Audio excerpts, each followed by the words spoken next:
Ya, yang banyak ngomong kayak Bu Aisyah ada 24.000 itu, tapi rata-ratanya 20.000. Paham ya? Nah, perbedaan ini saja pada anak-anak pada sebelum dia akil balik itu sepertiganya. Ya.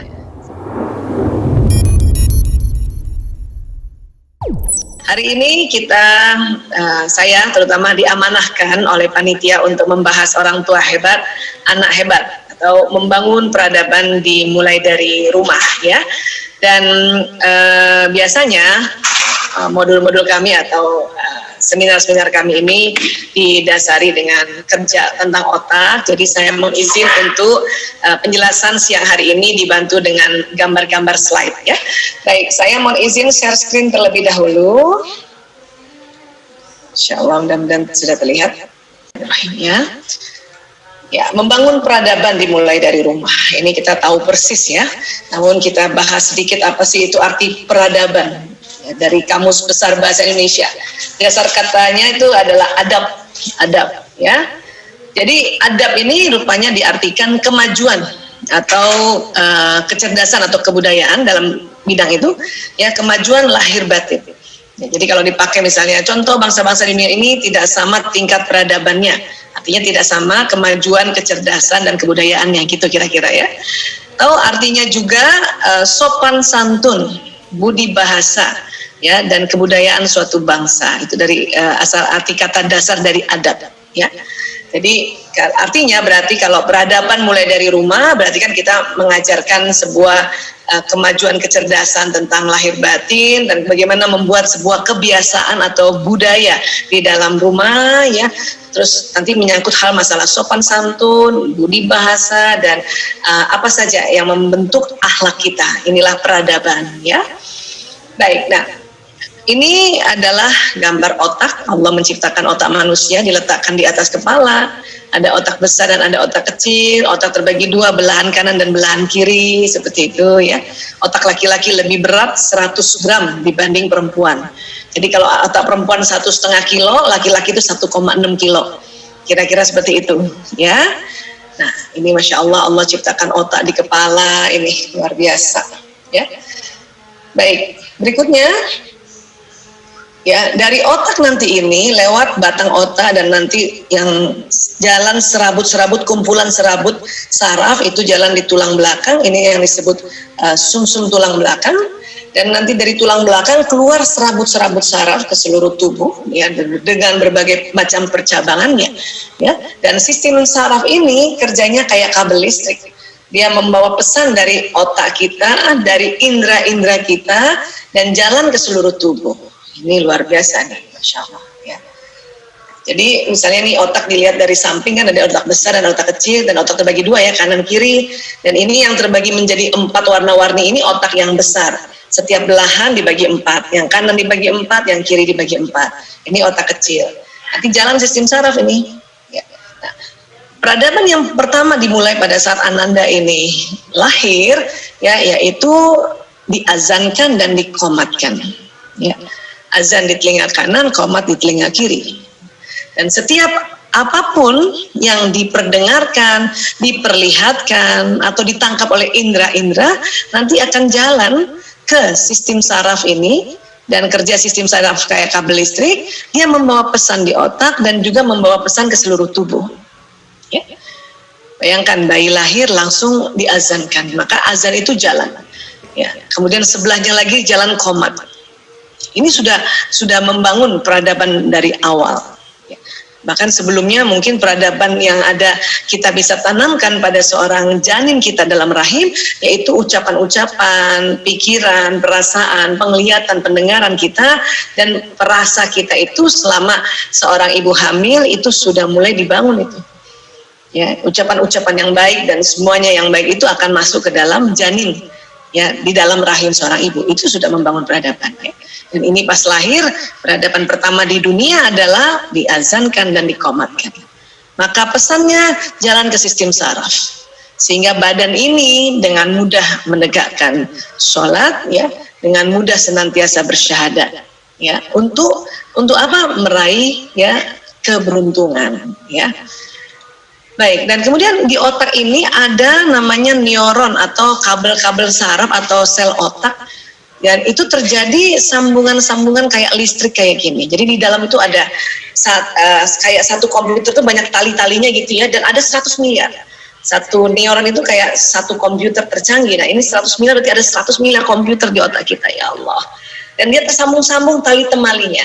Setiap ada informasi tersambung. Bayangkan lahir bayi tersambung informasi tentang azan, tersambung informasi tentang qomat, ajakan-ajakan azan dan iqamat. Inilah membuat sistem saraf di otak tersambung. Ya. Kemudian dalam otak itu ada otak emosi. Di tengah ini ada otak emosi. Sering disebut the limbic system, sistem limbik. Semua orang ada, ya. Bahkan di dalam rahim seorang janin limbik sistemnya bekerja duluan dibanding dia punya akalnya. Ya. Bahkan bukan hanya manusia yang punya otak seperti ini, hewan golongan mamalia juga punya otak limbik system. Makanya kita manusia itu punya sifat binatangnya. Peradaban berikutnya apa? Setelah tadi diazankan, dikomatkan, kita diminta mengakikahkan, ya. Karena dengan mengakikahkan itu, ya, perlambangan menebus otak binatang kita, binatang seorang anak, otak mamalia. Laki-laki 2 kambing, perempuan 1 kambing. Kenapa laki-laki 2 kambing? Karena tadi kita sudah belajar otak laki-laki lebih besar sedikit, lebih berat sedikit dibanding otak perempuan. Termasuk nanti ukuran sistem limbiknya. Ya, walaupun bukan 2 kali lebih lebar dibanding otak perempuan, tetapi perlambangan 2 kambing itu menandakan memang laki-laki lebih besar, lebih berat, ya, dan lebih punya kemampuan, ya, bersifat binatang sebetulnya. Makanya ditebus dengan 2 kambing. Ya. Kenapa saya tekankan tentang peradaban akikah? Karena dalam perjalanan saya sebagai dokter penanggulangan narkoba sejak tahun 1998 sampai sekarang, ya, narkoba itu merusak limbik sistem otak mamalia. Maka sifat mereka jadi kayak binatang kan, orang pakai narkoba. Tapi di antara mereka itu ada yang lebih binatang lagi. Ya. Dan saya biasanya lihat ada anak yang misalnya umurnya udah 30 tahun atau 35 tahun, tapi ya perilakunya benar-benar kayak binatang itu. Pada saat konsultasi keluarga saya tanya sama orang tuanya, Pak, anaknya sudah diakikah belum? Belum, Bu Aisyah. Dalam hati saya apa? Pantesan. Walaupun memang narkoba merusak ini, tapi ada yang mudah, ya, dibetulkan dan kemudian anaknya tetap santun. Ada yang bener deh, lebih rendah dari binatang dia punya, ya, perilaku. Nah itu yang biasanya belum diakikah. Makanya saya jelaskan dengan sistem seperti ini, orang tua kita minta luruskan niat, ya, kencengin doa untuk dilapangkan oleh Allah rezekinya sehingga bisa mengakikahkan anaknya walaupun sudah umur 35 tahun. Dan pada saat itulah, ya, terjadi perubahan perilaku yang signifikan, ya, sangat dasar, ya. Oke, itu akikah, ya, ini juga peradaban, ya. Baik. Kemudian di otak tadi itu ada otak yang di depan paling depan nih, saya kasih warna merah, ya. Namanya lobus frontalis. Nah, di sini adalah tempat untuk ilmu-ilmu yang kita ajarkan, nasihat-nasihat yang kita ajarkan, ya. Kemudian pendidikan yang kita ajarkan. Anak kita dari kecil dimasukkan otak lobus frontalisnya itu nasihat-nasihat dalam Islam, ya, kemudian kehidupan Rasulullah, kehidupan para nabi, ini masuk di sini di otaknya, ya. Dan kemudian terjadi sambungan, setiap ada cerita, setiap ada informasi, setiap ada nasihat, setiap ada input ke dalam otak bagian di lobus frontalis, terutama yang di paling depan sekali, ya, di prefrontal cortex istilahnya, terjadi sambungan-sambungan seperti ini. Dan kalau diulang-ulang informasi itu sambungannya makin kuat, makanya semakin ingat, ya. Nah, disinilah kita bisa berfungsi, ya, pendidikan-pendidikan, ajaran-ajaran pada anak-anak, ya. Termasuk kita mengajarkan, ya, sirah nabawi, itu akan masuk di otak sini. Dan pada anak-anak karena otaknya masih sangat murni, pikiran bawah sadarnya masih terbuka, maka untuk memasukkan ke dalam otak seseorang anak itu harus dengan cara, ya, menceritakan, ya, mengisahkan supaya imajinasinya muncul. Kemudian dikasih warna-warni di dalam buku-bukunya ini, wah itu luar biasa. Nah ini, saya terima kasih pada Sigma, ya, hari ini Sigma ada kan. yang memberikan sebuah kerja keras, ikhtiar keras untuk membuat sirah nabawi, khususnya ini Muhammad teladanku. Saya cinta banget Muhammad teladanku, dan kadang-kadang saya menikmati membacanya karena di sini disusun sedemikian rupa, warnanya, gambarnya dan sebagainya. Ya, itu keren banget, dan itu akan masuk di dalam sambungan-sambungan otak siapapun yang membaca dan siapapun yang mendengarkan. Kalau diulang-ulang maka sambungannya akan terjadi penebalan, diulang lagi, akhirnya paham dan inget banget. Itulah yang nanti membuat peradaban juga, peradaban terhadap akhlak-akhlak seorang anak, ya, dengan berdasarkan uswatun hasanahnya Rasulullah SAW beserta keluarga dan sahabatnya. Ya. Baik, jadi di depan sini nih lobus frontalis. Ya. Tentu sekali lagi dalam pendekatan kita membangun peradaban, kita juga memperhatikan fungsi-fungsi otak yang lain. Ada yang namanya parietalis, ada temporalis, ada occipitalis, ada batang otak, ada tadi otak emosi yang di dalam tadi limbic system. Itu harus kita perhatikan cara kerjanya. Ya, limbic system cara kerjanya adalah kalau tegang, anak-anak kesel, marah, sedih, itu ilmu yang diperdengarkan, dilihat atau dia ucapkan sendiri masuk nggak sampai sini, cuman terhalang sampai di batang otak. Artinya apa? Pembelajaran yang diberikan itu hanya ingat 1 kali 24 jam. Selebihnya lupa. Ya, makanya kita ulang lagi, ajarkan. Siapa tahu pas waktu diulang pembelajarannya otak emosinya dalam keadaan emosi positif. Kemudian batang otaknya juga tidak tegang, sehingga ilmu bisa masuk di lobus frontalis. Dan kalau diulang-ulang makin kuat memorinya, maka seseorang ini akan dipandu perilakunya dengan apa? Ajaran-ajaran yang ada di lobus frontalis. Ya.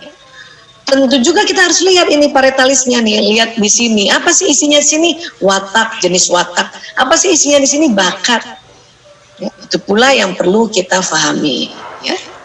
Nah, ini batang otak ya, saya kasih lihat gambar batang otak. Ini batang otak Allah ciptakan di otak manusia. Ini yang nanti melindungi manusia kalau ada serangan dari luar. Ya, misalnya kita jalan keluar rumah, ada copet atau ada maling, itu batang otak bekerja langsung, yang lain otak lain berhenti sementara. Batang otak bekerja dengan memberikan respon apa? Fight or flight.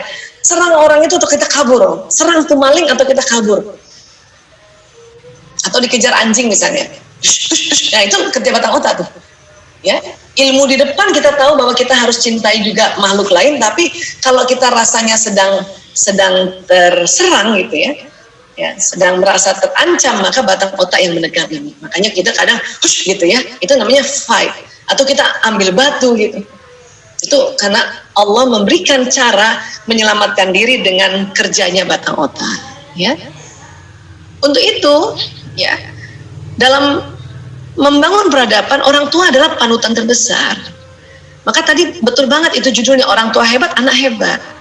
Kenapa? Karena perilaku, habitnya orang tua, cara berpikir, berperasaan, dan cara pandangnya orang tua itu menjadi panutan, dan itu bisa menular. Ya, walaupun tidak semuanya plek pada anak, karena anak juga nanti ada variasi yang lain. Ya. Nah, kemudian memberikan nasihat anak sesuai usia. Makanya tadi kalau memberikan nasihat pada anak, apalagi anak-anak di bawah 5 tahun, itu adalah menceritakan, mendongengkan, mengisahkan ya tentang contoh-contoh atau sirah, tarikh ya, baik sirah nabawinya Rasulullah SAW maupun nabi-nabi yang lain. Itu usia-usia segini dikasih tahu, inget banget ya. Saya senang banget tuh waktu anak-anak kecil ya ceritakan kisah-kisah Nabi, karena waktu saya kecil juga saya sempat, alhamdulillah ya, ayah saya punya seorang sahabat ya, dia menceritakan belum ada buku yang kayak Sigma buat itu, betul-betul buku dari Arab Saudi, tulisannya tulisan Arab dan dibacakan dalam bahasa Arab ya. Kalau di kampung-kampung itu ada, di kampung kami di Bugis Makassar ada istilah barasanji ya, itu cerita tentang kisahnya Nabi ya, dan itu diulang-ulang, keren banget. Apalagi beradab bukanlah keterampilan tapi kebiasaan. Dia bukan bawaan lahir, memang itu kita harus biasakan. Ya, dengan sabar kita ingatkan. Ingat ya, dengan sabar. Sabar itu bukan menekan dan bukan juga ya memerintahkan dengan kasar. Sabar, ingatkan lagi. Hari ini udah ingatkan, besok lagi ingatkan, besok lagi. Nah, itulah orang tua, salah satu perannya ya. Kemudian apa? Peradaban ini disebut juga budaya. Kenapa? Karena senantiasa ditanamkan sejak kecil dan diulang-ulang jadi sebuah kebiasaan dan akhirnya menjadi sebuah culture, istilahnya budaya. Dan itu peradaban. Tentu supaya peradaban keluarga kita itu yang benar, baik dan pantas, makanya kita menggunakan ad-dinul Islam ya sebagai sebuah sistem agar terjadi peradaban Islam di keluarga kita. Ya, dan ingat orang tua itu panutan terbesar. Oke? Ya. Baik, kemudian apa lagi setelah kita sudah tahu kerja otak? Pertama, bersikap lembut pada mereka. Apapun yang ingin kita ajarkan pada anak, sampaikan dengan lembut. Ya. Kemudian apalagi instruksi yang jelas. Ya. Apalagi perhatikan dia anak laki atau perempuan. Karena tadi di susunan otaknya beda. Kemudian perhatikan beda wataknya. Ini watak anak yang mana nih? Anak ekstrovert kah? Pernah dengar ya istilah itu? Introvert kah? Atau anak yang kombinasi antara ekstrovert introvert yang disebut ambivert? Yang mana dia? Supaya kita cara pendekatannya tepat guna. Gitu. Kemudian apalagi fahami bahasa kasih masing-masing anak. Ada bahasa yang memang beda-beda setiap anak untuk menyatakan cintanya. Menyatakan ya kasih sayangnya. Ini kadang-kadang orang tua menganggap anak sama saja. Jadi untuk ya cara-cara membangun peradaban, membuat sebuah kebiasaan, membuat sebuah habituasi yang bagus, yaitu ya ada 5 faktor ini yang perlu kita perhatikan. Bersikap lembut itu Allah yang suruh di Ali Imran 159 ya. Jadi kita diminta apa? Bismillahirrahmanirrahim. Fabima rahmatin minallah lintalahum. Ya, walau kunta fazzan ghalizal qalbi ya, lan faddu min haulika. Maka disebabkan rahmat dari Allah lah kamu berlaku lemah lembut terhadap mereka. Sekiranya kamu bersikap keras lagi berhati kasar, tentulah mereka menjauhkan diri dari sekelilingmu. Ini di highlight Allah nih, benar-benar ya ditekankan tuh. Kalau keras dan kasar mereka nanti menjauh dari kita. Di luar rumah itu banyak ancaman. Ada narkoba, ada LGBT, ada bully, ada banyak banget. Jadi hati-hati. Terus apalagi kita diminta ya? Fa'fu anhum wastaghfir lahum. Karena itu maafkanlah mereka, mohonkan ampun bagi mereka. Ya, barulah wasyawirhum fil amri. Ya, dan bermusyawarahlah dengan mereka dalam urusan itu. Faidza azamta fatawakkal 'alallah innallaha yuhibbul mutawakkilin. Ya. Kemudian apabila kamu telah membulatkan tekad maka bertawakallah pada Allah, sesungguhnya Allah menyukai orang-orang yang bertawakal. Jadi kalau kita mau bermusyawarah sama anak-anak, ini ada langkah-langkahnya. Ya. Disuruh apa? Bersikap lemah lembut. Tapi ingat, lemah lembut itu bukan bawaan lahir bapak ibu terhadap anak kandung ya. Orang tua terhadap anak kandung tuh maunya cepetan gitu. Ya. Jadi kalau ada orang tua yang sudah bisa lembut sama anaknya itu kenapa Bu Aisyah itu rahmat Allah turun? Itulah tadi dibuka dengan fabima rahmatim minallah. Dan akan disebabkan rahmat dari Allah, lintalahum kamu berlaku lemah lembut. Makanya ayah bunda kalau mau bersikap lembut terhadap anak-anak minta sama Allah, ya Allah mohon ya Allah ya saya bersikap lembut pada anak-anakku ya Allah. Itu memang harus minta. Bu Aisyah saya sudah lembut tapi tuh anak masih songong, masih ngeselin. Itu disuruh tuh ya fa'fu anhum wastaghfir lahum. Karena itu maafkanlah mereka dan mohonkan ampun bagi mereka. Ya Allah saya maafkan anakku ya Allah, sebut namanya Bu, fulan min fulan ya Allah, ampuni dia ya Allah. Barulah wasyawirhum fil amri. Ya, baru bermusyawarahlah dengan mereka dalam urusan itu. Ya. Dan nanti dalam musyawarah itu ya kan nanti ada keputusan nih. Kita disuruh bulatkan tekad. Apabila kamu telah membulatkan tekad, maka bertawakal pada Allah. Tawakal tu Allah, sesungguhnya Allah menyukai orang-orang yang bertawakal kepadanya. Artinya kalau ayah bunda sudah musyawarah sama anak-anak, ditemukan kesepakatan. Ya bunda, aku boleh main ya 2 jam misalnya. Ya, oke, sudah. Ya. Nah, habis itu bunda bulatkan tekad dan tawakal pada Allah. Gak usah ragu. Udah ambil keputusan ragu, nanti bahaya. Aduh itu bahaya, nanti dia main game online-nya 2 jam, aduh dia main game online-nya minta 4 jam, aduh kenapa saya tadi iyain ya, aduh itu namanya nggak tawakal. Sudah, kalau udah musyawarah ada keputusan, bismillah tawakkaltu 'alallah wala haula wala quwata illa billahil aliyul azim. Sudah tawakal, karena Allah suka sama orang bertawakal. Ya. Oke, ini sikap lemah lembut ini jelas Ali Imran 159. Terus kalau kita mau membangun peradaban atau membuat sebuah budaya atau kebiasaan, kasih instruksi yang jelas, ya. Sayang, tolong bantu nak. Ini belum jelas ini. Bantu apa? Apalagi anak sekarang itu harus jelas ya. Sayang, tolong bantu taruh handuk di tempat handuk yang merah itu ya. Nah, itu lebih jelas. Itulah makanya anak-anak sekarang suka bilang apa? Ini orang tua aku bingung nih, instruksinya nggak jelas, kayak gitu.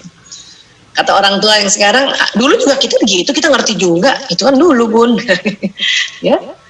Pokoknya pola asuh lalu itu bukan pola asuh ya parenting nabawi ya, tapi pola asuh pasca kolonial itu nggak cocok dengan pola asuh sekarang, yaitu pola asuh milenial. Ya, jadi tolong instruksinya jelas. Kemudian apa lagi? Ya. Fahami, ini anak kita laki apa perempuan? Ya.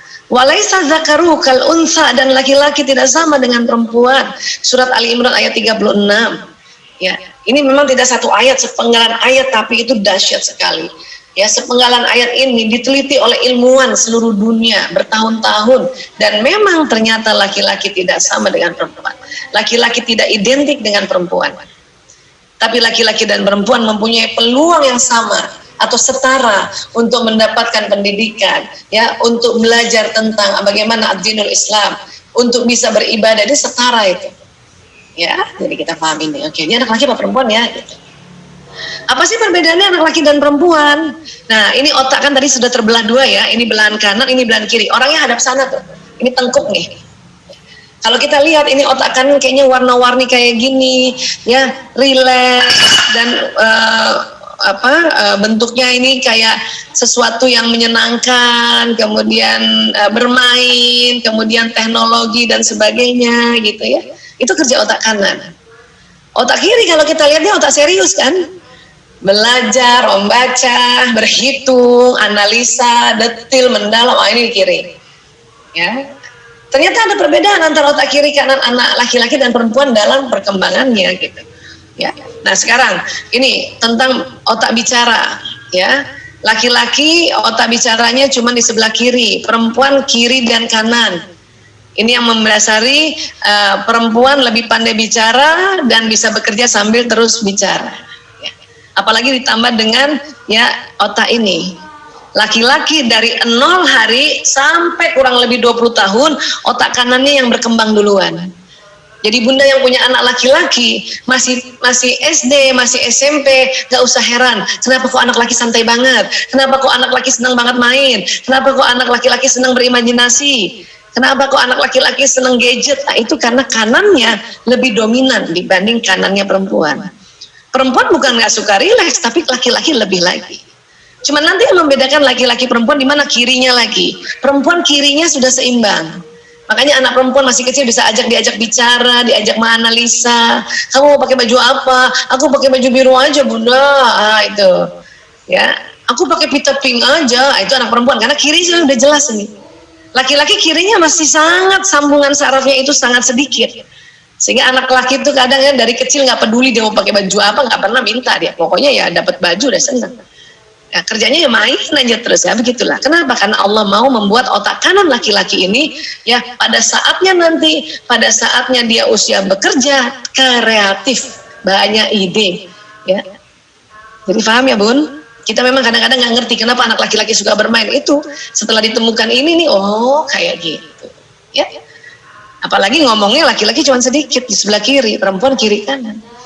Berapa sih ngomongannya? Nah ini dihitung-hitung, ya ini mungkin sering dengar ya seminar ini. Laki-laki dalam sehari mengatakan 2.000 sampai 4.000 kata, 1.000 sampai 2.000 bunyi vokal, 2.000 sampai 3.000 bahasa tubuhnya. Ini laki-laki. Kalau dijumlahkan 7.000. Ya. Kalau bunda punya suami pendiam atau anak pendiam, laki-laki pula, itu mungkin yang 5.000. Terdiri dari kata, bunyi vokal dan gerakan bahasa tubuhnya. Ya. Perempuan bagaimana? Perempuan karena otak bicaranya kiri kanan, maka dapatlah per hari 6.000 sampai 8.000 kata, 2.000 sampai 3.000 bunyi vokal, 8.000 sampai 10.000 gerakan bahasa tubuh. Jadi rata-rata perempuan 20.000. Yang pendiam juga ada, Bu Aisyah. Iya ada, berapa? 16.000. Yang bawel, ya, yang banyak ngomong kayak Bu Aisyah ada 24.000 itu. Tapi rata-ratanya 20.000. Paham ya? Nah, perbedaan ini saja pada anak-anak pada sebelum dia akil balik itu sepertiganya, ya, sepertiga atau seperempat lah ya. Jadi kalau misalnya perempuan 20.000, perempuan sudah akil balik dan dewasa rata-rata per hari, maka masih kecil tuh 500 gitu ya. Oke, dan atau 7.000 sepertiganya ya cuma 200, kan ngomongnya jadi sedikit. Nah, kemudian apa lagi? Ya. Berkaitan sama otak laki-laki perempuan, ini ada otak, kalau kita belah, ini bagian tengahnya namanya corpus callosum. Perempuan lebih tebal, lebih tebal. Maksudnya lebih tebal, jadinya apa Bu Aisyah dampaknya? Ya, inilah corpus callosum di tengah tadi ya. Dampaknya perempuan mampu mengerjakan berbagai pekerjaan yang tidak saling berhubungan dengan dalam satu waktu. Para bunda, ini lagi lockdown, lagi ya katakanlah lagi pandemi, kita disuruh ya di rumah kerjakan apa-apa sendiri, ngajarin anak juga sendiri. Itu insya Allah bisa dan harus tahu bahwa itu anugerah Allah. Memang kalau nggak tahu kadang-kadang ngeluh kita. Kok aku lagi, aku semuanya aku. Wah udah mulai bertanduk itu udah 9 bulan soalnya. Ya, ini harus paham. Kenapa? Karena lah perempuan bisa begini. Terus tadi 20.000 kata kan? Ya ajarin aja anak-anak, kalau dia belum mengerti atau lagi masih kecil, bunda aku nggak ngerti, ya udah bunda bacain ya, gitu. Bacakan aja. Dan jangan salah loh, itu sangat banyak membawa keberuntungan. Ya. Keberuntungannya apa? Salah satunya itu ibu bisa ngomong, ibu bermanfaat omongannya, ya. Dan pelajaran apapun yang diajarkan ke anak, dan sampai mati anak itu sering pakai yang apa yang ibu ajarkan, maka itu mengalir sebagai amal jariah di alam barzah. Ya, kan asik tuh. Kalau kemarin-kemarin ini waktu sebelum pandemi yang banyak amal jariahnya atau yang banyak pahalanya Bapak Ibu guru. Kalau sekarang kita bagi-bagi nih, Bapak Ibu guru juga masih ada karena memberikan pelajaran online. Orang tua apalagi sekarang lebih banyak waktunya sama anak. Kan asik gitu, ya. Nah, ini harus sadar. Nah, begitu juga anak perempuan kan multitasking, ya. Dia bermain sambil bicara. Oh, ini maaf ini typo nih, segera harus diganti kalau nggak lupa, ya. Jadi anak perempuan itu mainnya sambil ngomong, ya itu, ya sambil ngomong, itu perempuan, ya. Gitu juga sambil bicara, sambil menjelaskan, itu karena otak perempuan itu otak kiri kanannya udah seimbang. Lebih pintar bicara duluan anak perempuan dibanding anak laki, ya. Anak laki-laki bila sudah fokus dengan benda di depannya setelah 10 menit ke atas, otaknya konsentrasi dan pendengarannya menurun. Jadi fokus di sini, ibu panggil 1 kali nggak jawab, 2 kali nggak jawab, 3 kali ibu udah berteriak, baru dia nengok. Itu bukan sengaja tidak mau jawab, tetapi memang otaknya konsentrasi, pendengarannya menurun. Ya, ini harus paham. Karena ibu ya jangankan membangun sebuah peradaban atau memberikan masukan-masukan pada anak, ya kita nggak ngerti aja bahwa laki-laki kayak gini kita udah marah. Ya, dan tadi kita udah belajar kan otak laki kanannya dominan, makanya dia main aja terus. Terus kalau dipanggil nggak jawab, itu bukan berarti dia membangkang, bukan berarti dia nggak suka sama ibunya. Dia nggak denger bun, dia lagi konsentrasi, pendengarannya menurun. Ya, nah kalau kita paham, kita tenang. Jadi nggak bertanduk juga, nggak marah, ya. Sama bapaknya juga begitu. Ketika pria membaca koran, pegang buku, pegang gadget, nonton TV, pria tidak mendengar apa yang dikatakan wanita. Kalau suami lagi kayak gini nih, working from home, bunda Umi mau ajak makan Abi ini, ya, dan kasih taunya cuma sambil lalu di belakang. Kalau kata orang Betawi sekelebatan, itu jangan heran kalau dia nggak datang. Kita tunggu di meja makan, kan kita lewat tuh, Bi, udah siap makan, Abi makan yuk. Cuma 1 kali lagi, sekelebatan lagi. Si istri nunggu di ruang makan 1 jam, 2 jam, lu kok nggak datang-datang? Barulah datang, udah 3 jam. Marah suaminya, kamu gimana sih? Saya udah lapar nih, kenapa nggak manggil makan? Kata istrinya, lah tadi dipanggil makan. Enggak tuh. Ya karena kita ngomongnya sambil lalu, dia nggak dengar bun. Dia udah fokus, Kenapa? Sudah di atas 10 menit dia kerja di depannya ini. Kalau belum 10 menit, baru buka koran, buka buku atau pegang gadget, belum 10 menit, bunda kasih tahu laki-laki, dia dengar. Tapi kalau udah 10 menit, memang harus panggilnya 3-4 kali. Kalau perlu colek, bibi udah siap makan ya? Ya.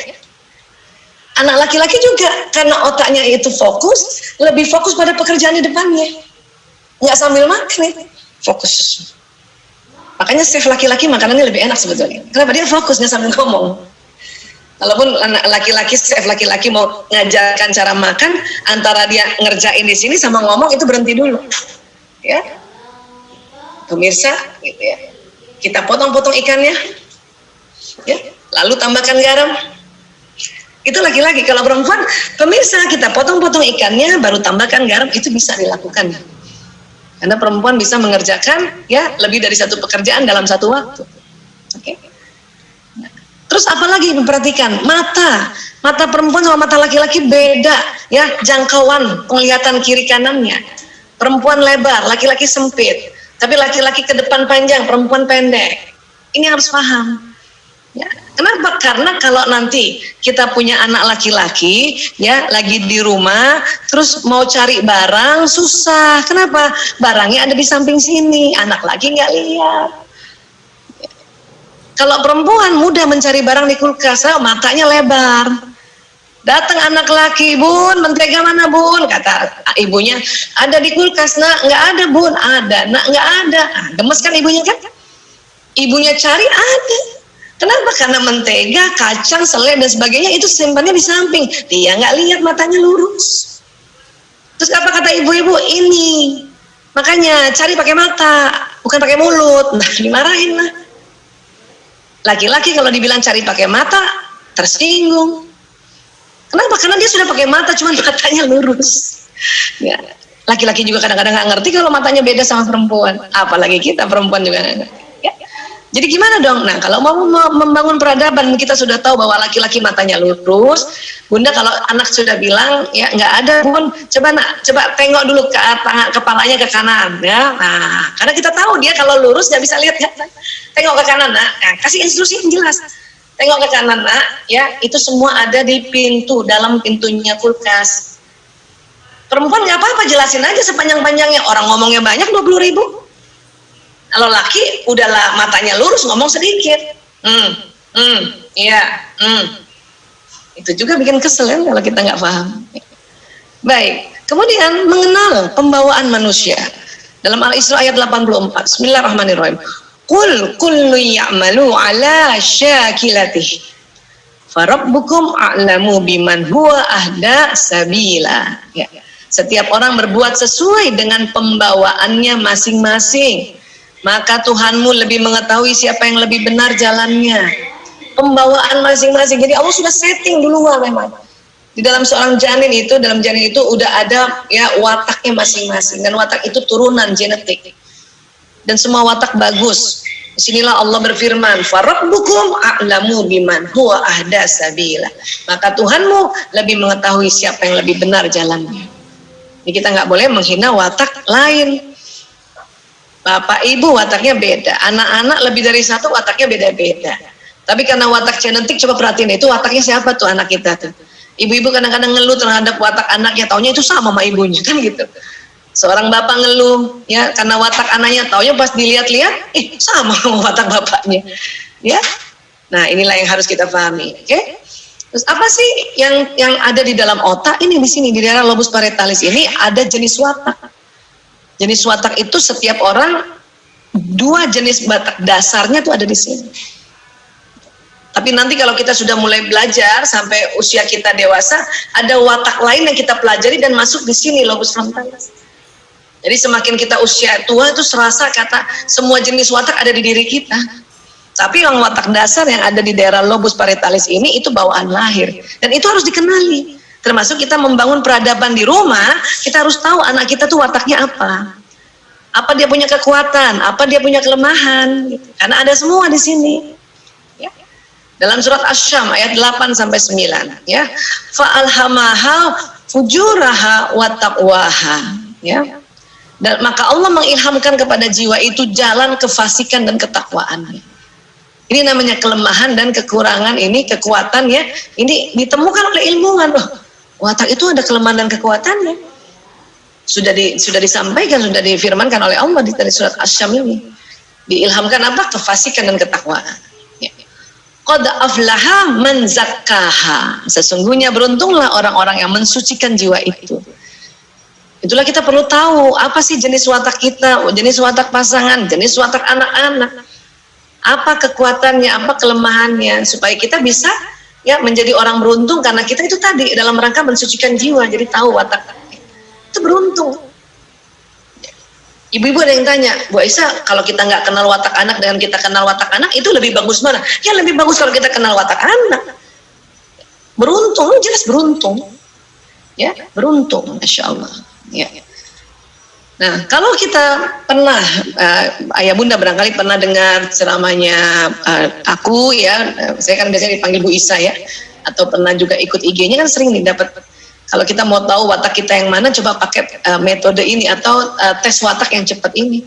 Seandainya misalnya Koin mau membuat pentas teater, ya ayah bunda atau bapak ibu coba yang ada hari ini ya, coba mau pilih mana dari 4 pilihan ini, penonton kah, penulis skenario, sutradara atau artis atau aktor ini ya. Artis aktor jadi satu ini ya. Ada 4 pilihan, coba pilih mana. Kalau bingung milihnya, ragu-ragu, coba ingat waktu masih muda. Kira-kira waktu SD, kalau diajak main pentas teater mau jadi apa waktu SD, bukan yang sekarang, SD. Sudah dapat? Mbak Isa, saya mau jadi penonton misalnya. Kita kasih contoh aja ya, Mbak Umun, ya Mbak Munawarah, hadir nggak? Dengar nggak nih? Monitor nggak sih? bahasa lama banget. Iya Bunda. Ya Mbak Umun, dari 4 ini pilih yang mana coba? Penonton, penulis skenario, sutradara atau artis? Ya, pilih cepat. Saya mau jadi artis. Wih, mantap. Oke, ya. Watak manusia itu kan dua jenis, satu turunan ayah, satu turunan ibu. Nah, tadi sudah pilih artis.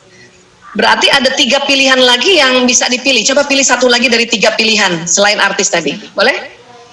Nulis skenario. Pilihnya gitu ya. Penulis skenario. Kenapa pilih penulis skenario? Jadi apa yang nanti jadi kan tadi artis saya yang berperan di depan ya, gitu ya. Nah kalau penulis skenario, yaitu apa yang akan saya inginkan akan saya tulis. Ya, sebetulnya ya watak dasar ini antara penulis skenario dengan artis itu berkontra. Nah, coba sekarang kalau waktu kecil, ini contoh ya, contoh milihnya ini kontradiktif. Waktu kecil nih, waktu SD, seandainya Mbak Umun waktu SD diajakin main pentas teater nih, diajakin main teater oleh Ibu Royani misalnya, diajakin, mau pilih mana? Waktu SD, jangan sekarang. Coba. Waktu SD jadi penonton. Sama? Iya, dulu saya pemalu. Oke, penonton sama penulis skenario. Iya, penulis skenario. Nah, yang lebih benar. Makanya buat teman-teman kalau ragu-ragu waktu sekarang untuk kuis cepat ini, ingat waktu SD. Ya. Kenapa? Karena Mbak Umun sekarang umur berapa? 30 Bunda. Nah, kan tentu 30 tahun kan banyak belajar kan? Betul. Banyak terpengaruh oleh lingkungan kan? Nah, jadi tadi waktu pilih artisnya itu karena belajar. Ya. Belajar, berusaha untuk maju ke depan, berusaha untuk tampil gitu. Tapi watak aslinya penonton dan penulis skenario. Nanti saya jabarkan lebih dalam ya, nanti lihat ya. Baik. Kalau pilih penonton itu kemungkinan besar hasratnya damai. Bahasa psikologi kepribadiannya pragmatis. Iya, Mbak Umum damai nggak? Iya. Apa-apa ngalah. Kalau diajak makan atau mau ditraktir, ngomongnya lebih sering terserah, boleh aja. Betul banget. Nah, karena pilihnya kan penonton, ya damai, menghindari konflik, betul? Jarang marah, ya. Nah ini, jadi orang pilih penonton nih hasratnya damai. Kemudian kalau tadi pilih penulis skenario hasratnya sempurna atau orang bilang melankolis. Terasa nggak Mbak Umul apa-apa ingin sempurna kalau mengerjakan, harus detil. ya, teliti. Ya. Iya, Bu. Iya. Ada kelemahannya takut salah, hati-hati, ya. Nah, Mbak Umun kalau pencet pasta gigi, kalau mau sikat gigi dari mana pencet pasta giginya? Ini ada odol, pencet pasta giginya dari mana? Dari belakang. Itulah ciri khasnya orang melankolis. Bahkan kalau sudah habis dilipat kan, pasta giginya dilipat kan? Betul. Naruhnya juga di apa ya? Nah itu berarti Mbak Umun watak dasarnya yang dua ini. Ini watak damai dan sempurna. Ada watak lain, kalau tadi pilihnya sutradara itu orang yang hasratnya mengatur. Istilahnya koleris, ngatur aja terus, ngatur. Seneng banget ngatur. Nah ini orang yang pandai mengorganize nih. Dan orangnya agak keras, tegas, ya, blak-blakan, cepat-cepat. Nah ini di sini. Ya, nah satu lagi kalau tadi pilih artis itu watak yang gembira, namanya sanguinis. Ini spontan, ya, kreatif. Tapi kelemahannya apa? Ya, lupa. Ya, kelemahannya adalah ya tidak detil. Ini kalau tadi Mbak Mumun pilih artis, itu pencet odolnya nggak dari bawah, Mbak. Watak asli artis yang asli itu dari tengah pencet odolnya, bahkan dari depan, dari ujungnya. Ya, nah inilah ada 4 besar tentang pembagian watak. Dan nanti teman-teman tadi pilihnya apa ya? Mari kita lihat. Kalau pilih penonton dan penulis skenario, berarti Anda yang ini. Atau pilihan pertama penulis skenario, pilihan kedua penonton, berarti Anda yang ini. Kalau tadi pilihnya di bawah 2 ini, berarti Anda orang yang disebut introvert. Orang yang lebih senang bekerja di dalam ruangan. Orang yang produktif kalau kerjanya lebih sering sendiri. Nah ini. Dan kemudian tadi kalau ada ayah bunda, sahabat-sahabatku sayang di sini, ya memilih artis dan sutradara, berarti Anda yang ini, gembira dan ngatur. Atau kebalikannya, sutradara dan artis, ngatur dan gembira. 2 ini ya, tadi pilihan antara pilihan 1-2-nya ya. Nah ini kalau Anda ada di sini, ini yang disebut ekstrovert. Orang yang lebih senang bekerja bersama orang lain atau di luar ruangan. Lebih produktif kalau rame-rame kan gitu. Nah, biasanya orang-orang ekstrovert nih pandemi ini yang kesiksa dia. Kenapa nggak ketemu teman? Anak-anak sekolah yang wataknya ekstrovert inilah mulai cepet bosen. Tapi anak-anak yang wataknya introvert, sekolah dalam rumah, pakai online kayak gini, dia senang. Paling sesekali bosen aja, tapi senang sesungguhnya. Paham ya? Nah, sekarang ada lagi orang yang pilihan pertamanya atas bawah nih. Bu Aisyah, saya pilihan pertamanya penulis skenario, pilihan keduanya sutradara, bahwa ini kan di sini. Atau yang pertama tadi saya pilihnya sutradara, pilihan keduanya penulis skenario, berarti di sini. Ya, ini udah bener nih, atas bawah yang begini. Ini juga. Bu Aisyah, saya pilih penonton, pilihan keduanya artis. Ini bener ini. Atau artis dan penonton, iya ini lurus ini. Nah, kalau kombinasi 2 pilihannya itu atas bawah yang sejajar begini, ini namanya ambivert.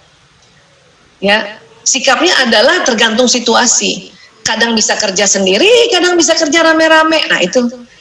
Kadang produktif kerja di dalam rumah, kadang produktif kerja di luar rumah. Ya. Kalau ini kan pemikir nih, dia nggak berpikir dulu baru ngomong nih kalau introvert. Kalau ekstrovert kan apa yang dipikirin dikeluarin. Kalau ambivert kadang bisa mikir baru ngomong, kadang bisa ngomong baru mikirnya gitu. Ya.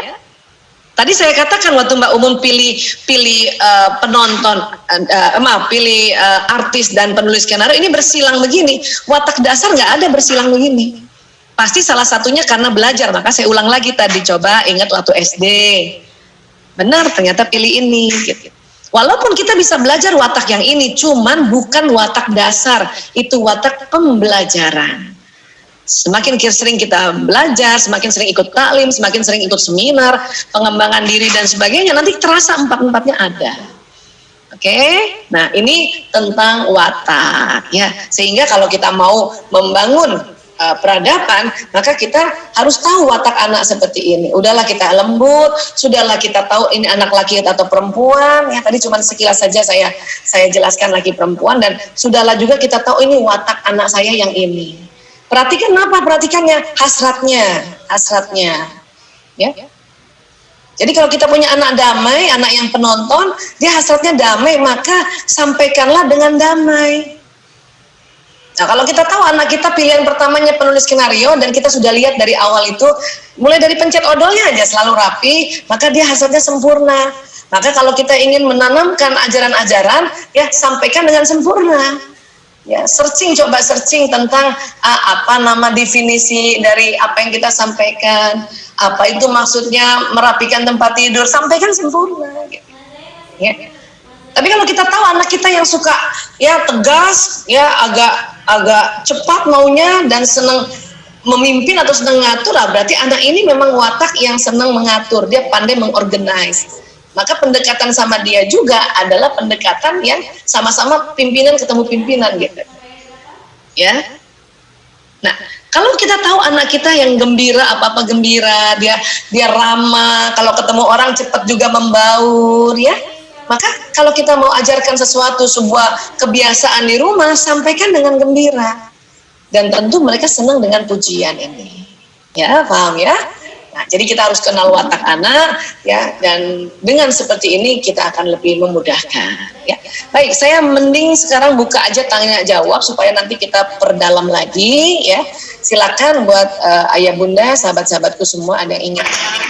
Saya kembalikan ke Mbak.